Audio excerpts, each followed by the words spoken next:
Assalamualaikum dan hai sahabat TikTok Cikgu Jak semua. Sebelum tu Cikgu Jak nak minta saya awak follow Cikgu dan save video ini untuk rujukan masa akan datang. Hari ni Cikgu Jak nak tanya saya awak, adakah antara saya awak ni semua tengah duk rancang nak nikah? Boleh pakai tag pasangan masing-masing tu. Kalau kita kira lagi 2 tahun je sebelum hari bahagia, tapi soalan dia nak simpan mah ke nak simpan duit? Kalau simpan duit, biasalah duit tu lama-lama akan susut nilai sebab inflasi. Harga barang pun akan naik, nilai duit makin turun. Tapi kalau simpan emas, insya-Allah lain sikit ceritanya.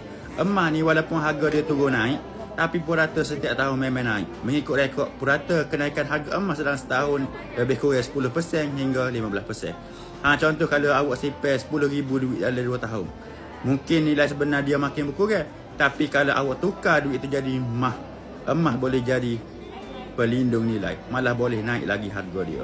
Jadi jangan lupa, kalau ada dapat something daripada video ni, jangan lupa share video ini, tag pasangan masing-masing dan follow Cikgu Jak untuk tip kewangan yang bermanfaat.